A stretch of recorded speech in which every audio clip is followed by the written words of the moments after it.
कहानी की शुरुआत होती है एक छोटे पैसेंजर प्लेन से जो अमेरिका की तरफ जा रहा था। उसी दौरान एक यात्री हैरान होकर फ्लाइट अटेंडेंट से पूछता है कि आखिर फ्लाइट का रूट अचानक क्यों बदल दिया गया। फ्लाइट अटेंडेंट उसे समझाती है कि असली रूट पर मौसम बहुत खराब है, इसलिए पायलट ने खुद फैसला लेकर रास्ता बदल दिया है और अब विमान अमेज़न के ऊपर से उड़ान भरेगा। चूंकि इस फ्लाइट में केवल 8 यात्री थे, इसलिए किसी ने इस बात को ज्यादा गंभीरता से नहीं लिया। लेकिन कुछ देर बाद अचानक पूरा विमान जोर जोर से हिलने लगता है। पायलट नोटिस करता है कि अचानक विमान का जीपीएस सिस्टम काम करना बंद कर चुका है, यहाँ तक कि कंट्रोल पैनल भी रिस्पॉन्ड नहीं कर रहा। पायलट तुरंत बेस स्टेशन से संपर्क करने की कोशिश करता है, लेकिन उसकी कोशिश भी नाकाम हो जाती है क्योंकि रेडियो कम्युनिकेशन सिस्टम भी बंद हो चुका था। लेकिन सबसे अजीब बात यह थी कि पायलट को जैसे पहले से अंदाजा था कि कुछ गलत होने वाला है। वो किसी तरह विमान को संभालते हुए अपने फोन से एक आखिरी वीडियो रिकॉर्ड करने लगता है। उस वीडियो में वो कहता है कि इस विमान में ऐसे बड़े बड़े राज्य छिपे हैं जिन्हें देखकर उसे पहले ही शक हो गया था कि कोई बड़ा हादसा हो सकता है। अब विमान तेजी से नीचे गिरने लगता है। सामने घना जंगल और ऊंचे पहाड़ दिखाई दे रहे थे। पायलट किसी तरह पेड़ों की शाखाओं का इस्तेमाल करके विमान की स्पीड कम करने की कोशिश करता है ताकि क्रैश का असर थोड़ा कम हो जाए। कई किलोमीटर तक घसीटने के बाद आखिरकार विमान रुक जाता है। यहाँ मौजूद लगभग सभी यात्री जिंदा बच जाते हैं, लेकिन फ्लाइट अटेंडेंट जिसने सीट बेल्ट नहीं पहनी थी वो मौके पर ही मर जाती है। अब सभी यात्री घबराकर एक दूसरे से चर्चा करने लगते हैं कि आखिर अब उन्हें क्या करना चाहिए। वो लोग पहले ये कंफर्म करते हैं कि फ्लाइट अटेंडेंट के अलावा किसी को कोई गंभीर चोट नहीं आई। इसके बाद 2 यात्री जल्दी से कॉकपिट में जाकर पायलट की हालत देखने लगते हैं,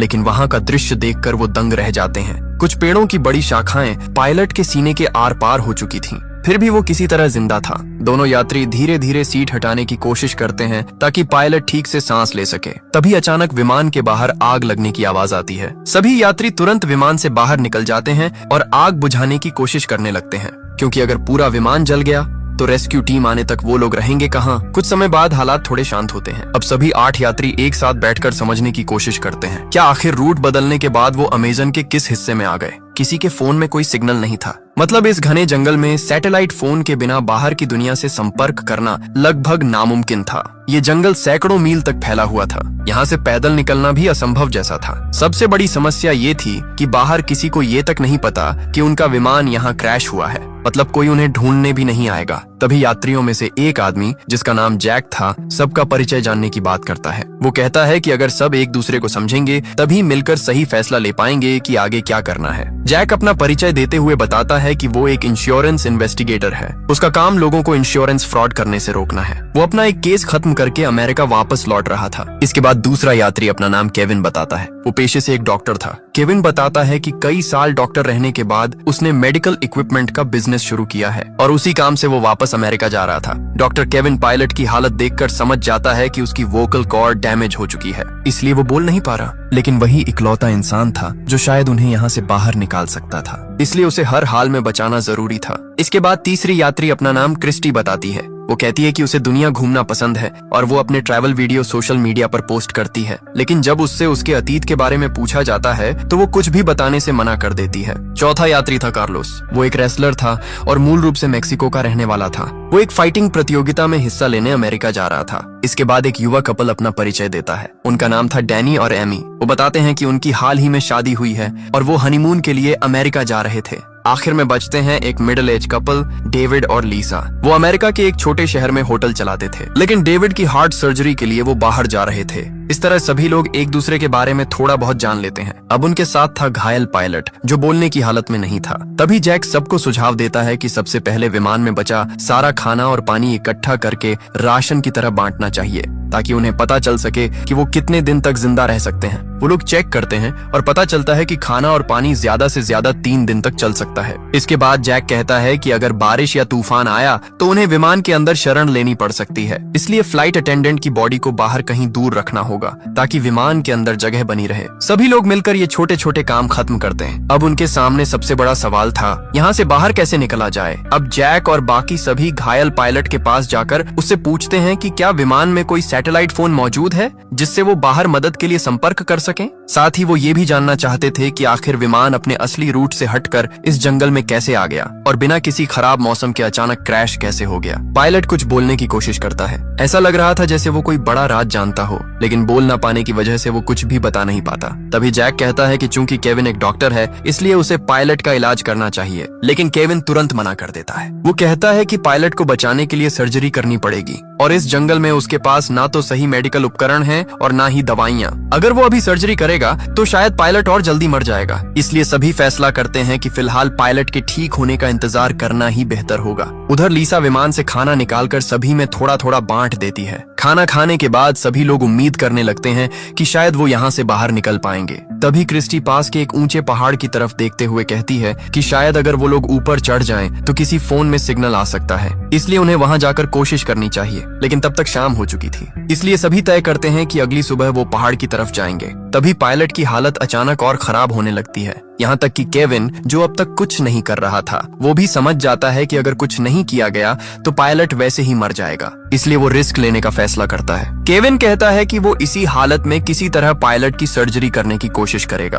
अब वो बचेगा या नहीं ये उसकी किस्मत पर निर्भर करेगा। केविन की बात मानकर बाकी लोग विमान से जरूरत का सामान ढूंढ कर लाते हैं। वो लोग एक सब्जी काटने वाला चाकू, शराब और बाकी छोटी मोटी चीजें इकट्ठा करते हैं जो सर्जरी में काम आ सकती थीं। अब डॉक्टर केविन बिना एनेस्थीसिया के सर्जरी शुरू करता है। दर्द की वजह से पायलट बुरी तरह तड़पने लगता है, लेकिन सौभाग्य से सर्जरी उम्मीद से बेहतर होती है। सर्जरी खत्म होने के बाद केविन बताता है कि अगर पायलट रात भर आराम करे तो शायद सुबह तक उसकी हालत बेहतर हो जाएगी। लेकिन किसी को अंदाजा नहीं था कि रात में उनके साथ क्या होने वाला है। रात के समय जब सभी लोग बाहर सो रहे थे तभी एक नकाबपोश इंसान चुपके से घायल पायलट के पास आता है। वो उसके मुंह को दबाकर उसकी सांस रोक देता है और कुछ ही सेकंड में पायलट की मौत हो जाती है। अगली सुबह जब सभी उठते हैं तो पायलट की लाश देखकर हैरान रह जाते हैं, क्योंकि पिछली रात सर्जरी के बाद उसकी हालत काफी बेहतर हो चुकी थी और वो तो उन्हें कोई जरूरी बात बताने वाला था। डॉक्टर केविन उसकी जांच करके कहता है कि उसके शरीर में कोई इन्फेक्शन नहीं हुआ था, मतलब उसकी मौत सामान्य तरीके से नहीं हुई।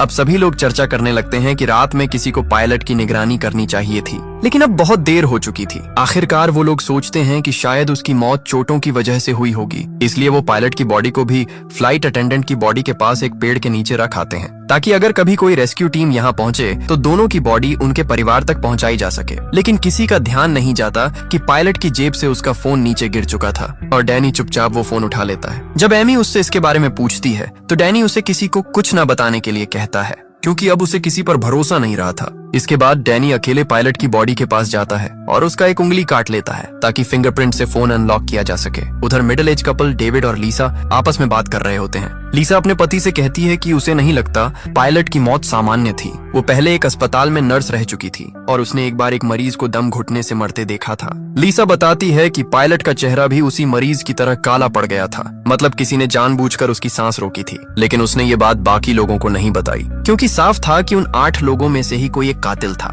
डेविड हैरान होकर पूछता है कि आखिर कोई यात्री पायलट को क्यों मारेगा, लेकिन लीसा कहती है कि अब उन्हें ये पता लगाना होगा और अब से उन्हें बहुत सावधान रहना होगा। उन्हें खुद के अलावा किसी पर भरोसा नहीं करना चाहिए। इसी दौरान लीसा को अचानक महसूस होता है कि कोई उनकी बातें सुन रहा है, इसलिए वो तुरंत बात करना बंद कर देती है। उधर ट्रैवलर क्रिस्टी एमी के पास आकर कहती है कि उसे पता है कि डैनी और एमी असल में हनीमून पर नहीं जा रहे। अब एमी सच बता देती है। वो कहती है कि वो एक अमीर बिजनेसमैन की बेटी है और डैनी उसके घर का ड्राइवर था, लेकिन दोनों एक दूसरे से प्यार करने लगे और जब उन्हें लगा कि उनका परिवार इस रिश्ते को कभी स्वीकार नहीं करेगा तब दोनों घर छोड़कर अमेरिका भाग रहे थे। क्रिस्टी समझ जाती है कि उन्होंने बाकी लोगों से झूठ बोला था ताकि कोई उन्हें शक की नजर से न देखे। उधर कार्लोस सबको एक अच्छी खबर देता है। उसे विमान के मलबे में एक जीपीएस डिवाइस मिली थी। वो कहता है कि अगर वो इस डिवाइस को पास के पहाड़ की चोटी तक ले जाकर एक्टिवेट कर दे तो शायद मदद मिल सकती है। उसका सिग्नल बहुत दूर तक जाएगा। साथ ही कार्लोस कहता है कि डिवाइस जितनी खराब हुई है वो उसे अगले दिन तक ठीक कर देगा।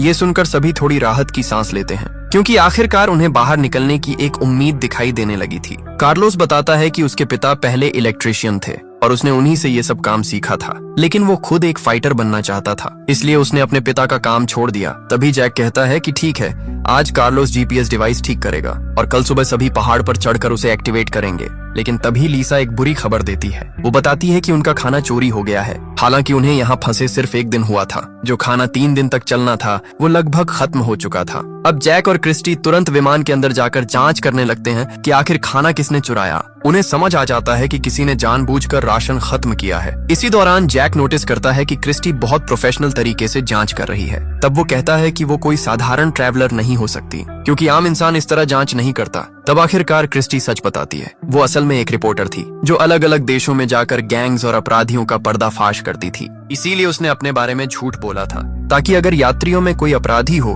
तो वो उस पर हमला ना करे। मतलब वहाँ मौजूद हर इंसान अपने अतीत के बारे में कुछ न कुछ छिपा रहा था। अब क्योंकि उनके पास खाने और पानी की कमी हो चुकी थी, इसलिए कार्लोस को जीपीएस डिवाइस ठीक करने के लिए छोड़कर बाकी सभी लोग जंगल में खाने और पानी की तलाश में निकल पड़ते हैं। चलते चलते उन्हें रास्ते में नीले रंग के कुछ मशरूम दिखाई देते हैं। क्रिस्टी अपने रिपोर्टिंग अनुभव से तुरंत समझ जाती है कि ये जहरीले मशरूम हैं और इन्हें खाने से कुछ घंटों में इंसान की मौत हो सकती है। वो सभी को चेतावनी देती है कि कोई भी गलती से इन्हें हाथ न लगाए। साथ ही वो ये भी बताती है कि ऐसे मशरूम आमतौर पर गीली जगहों पर उगते हैं, मतलब आसपास कहीं पानी का बड़ा स्रोत जरूर होगा। थोड़ा आगे बढ़ने पर उन्हें सच में एक तालाब मिल जाता है, लेकिन वहाँ का पानी साफ नहीं था, इसलिए उसे पीने लायक बनाने का तरीका ढूंढना जरूरी था। तभी अचानक पीछे से गोली चलने की आवाज आती है। सभी लोग डरकर पीछे दौड़ते हैं। वहाँ पहुंचकर वो देखते हैं कि डेविड ने अपनी बंदूक से एक बंदर का शिकार किया है ताकि वो लोग उसे खाकर अपना पेट भर सकें। असल में डेविड और लीसा के पास एक बंदूक थी जिसके बारे में उन्होंने किसी को नहीं बताया था। लीसा कहती है कि वो लोग किसी को डराना नहीं चाहते थे,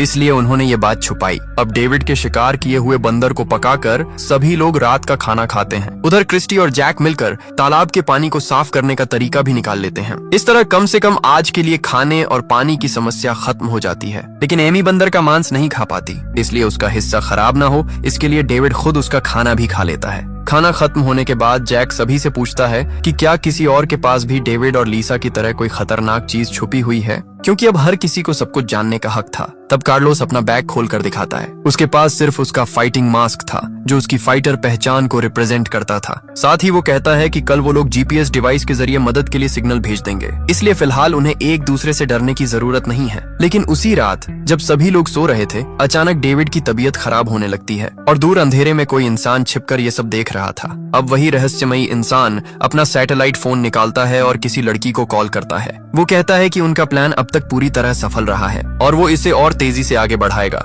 मतलब उन यात्रियों में से किसी एक के पास सैटेलाइट फोन मौजूद था, लेकिन उसने जानबूझकर उसे सबसे छुपा रखा था और शायद वही शुरू से ये सब कर रहा था। लेकिन क्यों, ये अभी भी एक बड़ा रहस्य था। अगली सुबह सभी लोग लीसा के रोने की आवाज सुनकर जागते हैं, क्योंकि रात में डेविड की मौत हो चुकी थी। डॉक्टर केविन उसकी जांच करके बताता है कि उसके मुंह से झाग निकल रहा है, मतलब उसे फूड पॉइजनिंग हुई थी और शायद उसे वही जहरीले मशरूम खिलाए गए थे जो उन्होंने पिछले दिन जंगल में देखे थे। ये सुनते ही लीसा गुस्से में आ जाती है। वो सभी पर चिल्लाने लगती है कि उनमें से कोई एक इंसान सबको एक एक करके मार रहा है, लेकिन अब तक किसी को ये समझ नहीं आ रहा था कि आखिर कोई ऐसा क्यों करेगा। इन 8 लोगों में से तो कोई भी एक दूसरे को पहले से जानता तक नहीं था। तब लीसा सभी को बताती है कि पायलट की मौत भी सामान्य नहीं थी। उसे उसी समय समझ आ गया था कि किसी ने जानबूझकर उसका दम घोंटा था, लेकिन उसने उस वक्त कुछ नहीं कहा ताकि सभी लोग आपस में लड़ने न लगे। अब लीसा को याद आता है कि उसने ये सारी बातें डेविड को बताई थीं और उसी दौरान उसे महसूस हुआ था कि कोई उनकी बातें सुन रहा था। मतलब जिसने उनकी बातें सुनी उसी ने बाद में डेविड को निशाना बनाया,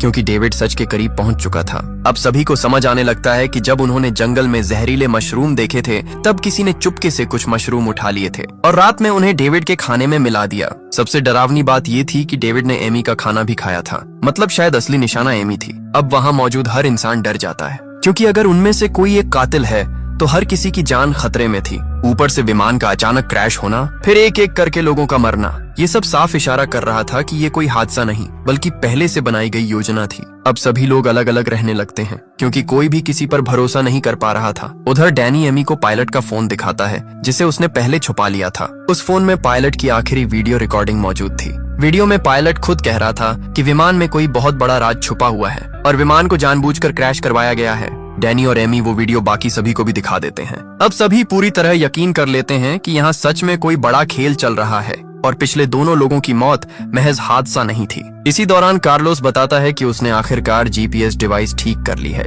अब उन्हें सिर्फ पहाड़ की चोटी तक पहुंचकर उसे एक्टिवेट करना था, लेकिन अब कोई किसी पर भरोसा नहीं कर रहा था, क्योंकि अगर असली कातिल उनके बीच मौजूद था तो वो कभी नहीं चाहेगा कि मदद पहुंचे।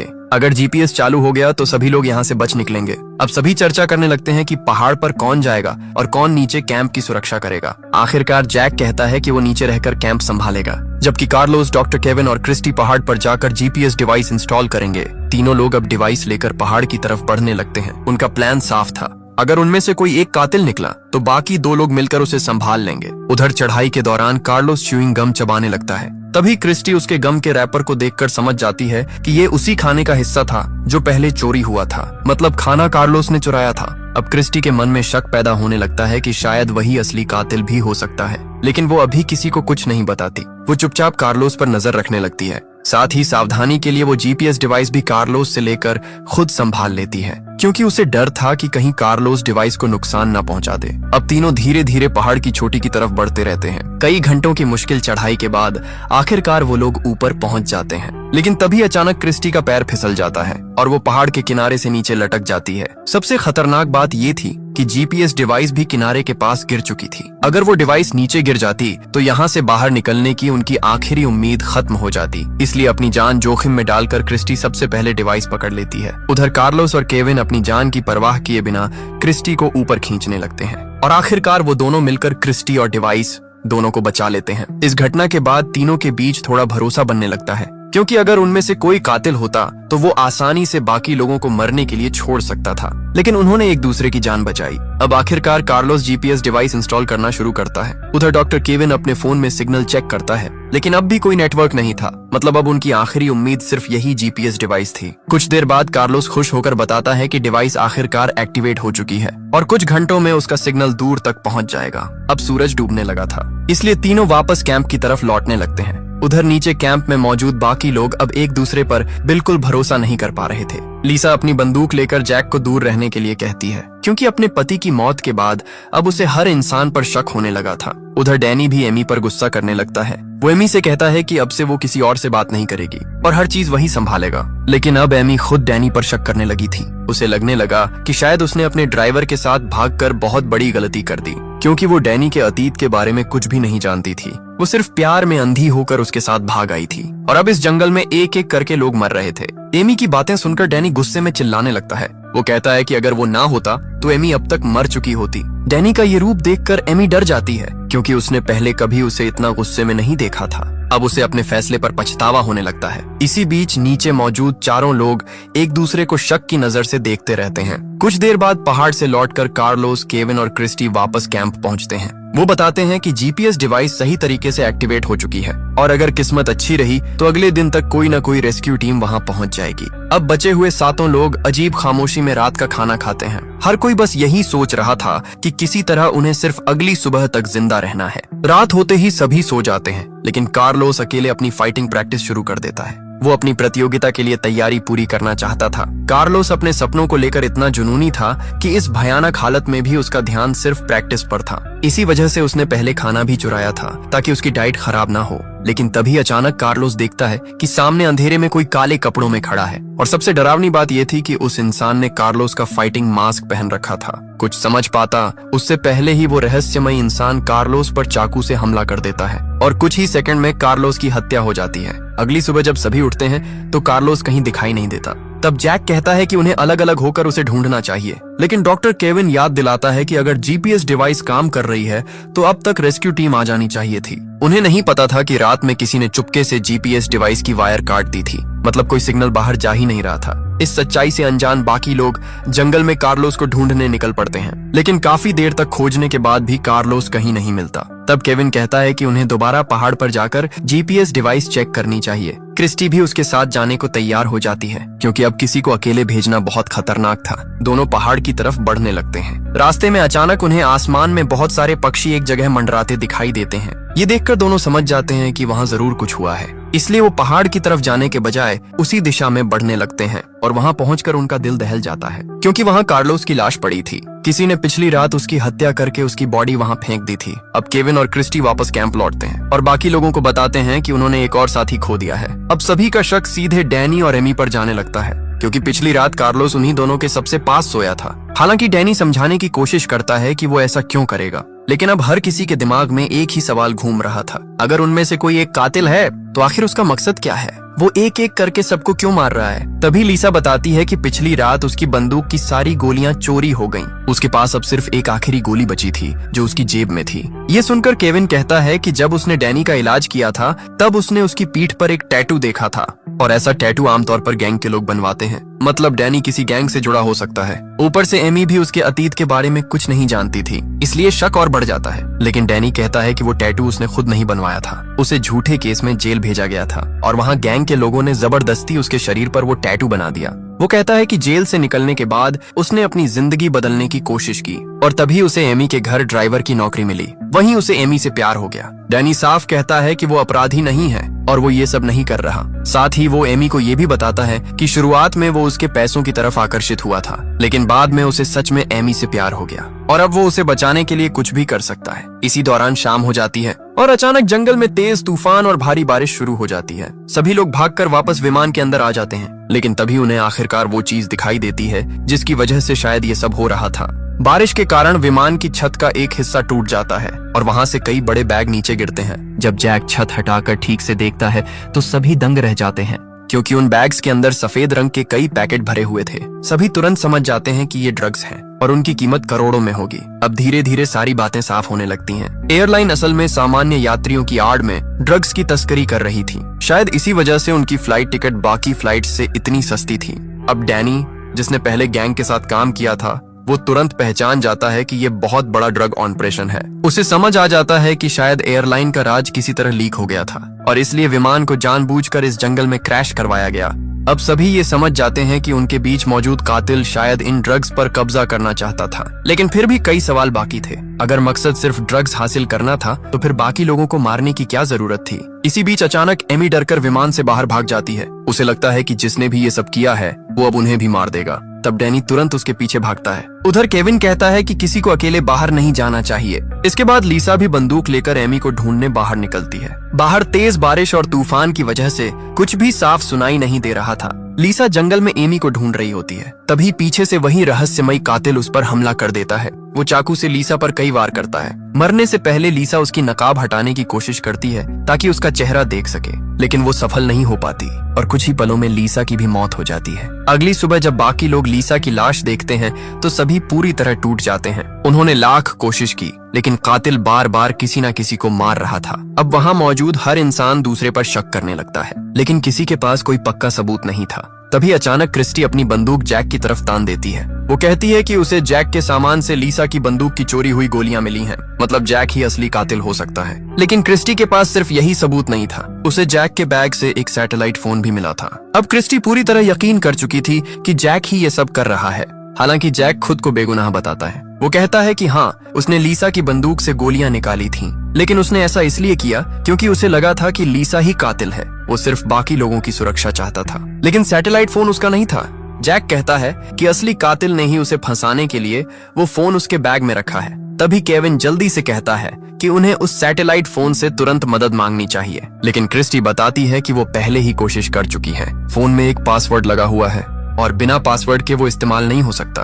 अब क्योंकि फोन जैक के बैग से मिला था, इसलिए सभी को लगता है कि पासवर्ड सिर्फ जैक को ही पता होगा। लेकिन जैक बार बार कहता है कि फोन उसका नहीं है और उसे कोई पासवर्ड नहीं पता। अब डैनी गुस्से में जैक पर हमला कर देता है, लेकिन केविन उसे रोकते हुए कहता है कि अगर उन्होंने जैक को मार दिया तो फिर फोन कभी अनलॉक नहीं होगा और तब वो लोग यहाँ से बाहर नहीं निकल पाएंगे। इसलिए फिलहाल जैक को जिंदा रखना जरूरी था। इसके बाद वो लोग जैक को बांध देते हैं। अब बचे हुए 4 लोग फैसला करते हैं कि किसी को जैक से सच उगलवाना होगा और आखिरकार ये जिम्मेदारी डॉक्टर केविन को दी जाती है। केविन जैक के पास जाकर एक बार फिर उससे पासवर्ड पूछता है, लेकिन जैक फिर वही कहता है कि उसे कुछ नहीं पता। अब मजबूर होकर केविन उसे टॉर्चर करना शुरू कर देता है। वो उसके नाखून उखाड़ने लगता है। उधर उसी समय क्रिस्टी, डैनी और एमी पहाड़ पर लगे जीपीएस डिवाइस को चेक करने निकलते हैं। वहाँ पहुंचकर वो लोग देखकर दंग रह जाते हैं, क्योंकि किसी ने जीपीएस डिवाइस की वायर निकाल दी थी। मतलब इतने समय से कोई सिग्नल बाहर जा ही नहीं रहा था। अब क्रिस्टी जल्दी से वायर वापस जोड़ती है और आखिरकार जीपीएस डिवाइस दोबारा चालू हो जाती है। अब उनकी लोकेशन अमेरिका तक पहुंच जाती है, जहां लोग कई दिनों से उस लापता विमान को खोजने की कोशिश कर रहे थे। लेकिन समस्या ये थी कि लोकेशन अमेजन जंगल के उस हिस्से में थी जो अमेरिका की सीमा के बाहर आता था। ऊपर से एयरलाइन भी अमेरिकी रजिस्टर्ड नहीं थी, इसलिए अमेरिकी सेना वहां सीधे नहीं जा सकती थी। इसी दौरान एक सरकारी इन्वेस्टिगेटर जिसका नाम क्लेयर था, एयरलाइन के ऑफिस पहुंचती है। वो कंपनी के खिलाफ जांच शुरू करने का आदेश देती है, क्योंकि उनका एक विमान कई दिनों से गायब था और कंपनी ने इस बारे में किसी को कोई जानकारी नहीं दी थी। लेकिन एयरलाइन की मैनेजर कोरा मुस्कुराते हुए कहती है कि वो आराम से जांच कर सकती है, क्योंकि विमान अमेरिका के बाहर क्रैश हुआ है और वहां सिर्फ मैक्सिकन आर्मी ही जा सकती है। इसी दौरान एक बड़ा खुलासा होता है। वो इन्वेस्टिगेटर क्लेयर असल में जैक की पत्नी थी और जैक एयरलाइन के खिलाफ एक गुप्त मिशन पर गया था। वो इस पूरी ड्रग तस्करी की जांच कर रहा था, इसीलिए क्लेयर अब उसे ढूंढने की कोशिश कर रही थी। इस खुलासे के बाद एक बात साफ हो जाती है, जैक असली कातिल नहीं हो सकता, लेकिन जंगल में मौजूद बाकी लोग अभी भी उसी पर शक कर रहे थे। उधर जंगल में क्रिस्टी अकेले जैक के पास आती है। अब उसे भी लगने लगा था कि शायद जैक को फंसाया जा रहा है। जैक उसे समझाता है कि अगर वो सच में कातिल होता तो वो सिर्फ गोलियां नहीं बल्कि पूरी बंदूक चुरा लेता और फिर बाकी लोगों को आसानी से मार सकता था, लेकिन उसने ऐसा नहीं किया। क्रिस्टी को उसकी बात सही लगती है, इसलिए वो चुपचाप जैक की रस्सियां खोल देती है और उसे वहां से भाग जाने के लिए कहती है ताकि बाकी लोग उसे दोबारा टॉर्चर ना कर सकें। अगली सुबह जब बाकी लोग देखते हैं कि जैक गायब है तो वो हैरान रह जाते हैं। क्रिस्टी ऐसे व्यवहार करती है जैसे उसे कुछ पता ही ना हो, लेकिन डैनी और एमी डर जाते हैं क्योंकि अगर जैक सच में कातिल हुआ तो अब वो आजाद था और वो किसी से भी बदला ले सकता था, खास तौर पर केविन से, जिसने पिछली रात उसे बुरी तरह टॉर्चर किया था।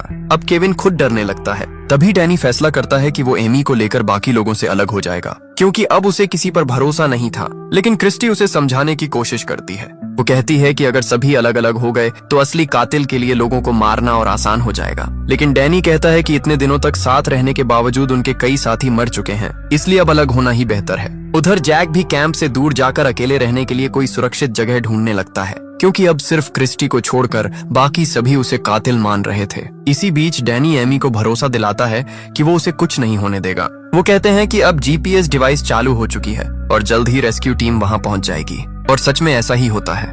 मैक्सिकन आर्मी को आखिरकार उनका सिग्नल मिल जाता है। अब सेना की एक टीम हेलीकॉप्टर लेकर अमेज़न जंगल की तरफ रवाना हो जाती है। उधर जंगल में डैनी और एमी एक साथ बैठे हुए थे जबकि बाकी लोग अलग अलग दिशाओं में चले गए थे। तभी अचानक पूरे जंगल में कई गोलियों की आवाज गूंजती है। ये आवाज सुनकर बाकी सभी लोग तेजी से वापस कैंप की तरफ दौड़ते हैं, लेकिन वहां पहुंचकर उनके होश उड़ जाते हैं क्योंकि डैनी और एमी दोनों जमीन पर पड़े थे। किसी ने पीछे से गोली मारकर दोनों की हत्या कर दी थी। अब जंगल में सिर्फ 3 लोग बचे थे, क्रिस्टी, डॉक्टर केविन और जैक। तीनों एक दूसरे को शक भरी नजरों से देखने लगते हैं क्योंकि अब साफ था कि असली कातिल इन्हीं 3 लोगों में से कोई एक है, वही इंसान जिसने शुरू से एक एक करके सबको मारा। उधर दूसरी तरफ सेना का हेलीकॉप्टर भी धीरे धीरे उसी लोकेशन की तरफ बढ़ रहा था। आगे की कहानी में और भी बड़े ट्विस्ट सामने आएंगे जहां पता चलेगा कि असली कातिल कौन है और आखिर इस पूरे प्लेन क्रैश के पीछे असली मास्टरमाइंड कौन था। बाकी कहानी देखेंगे अगले पार्ट में।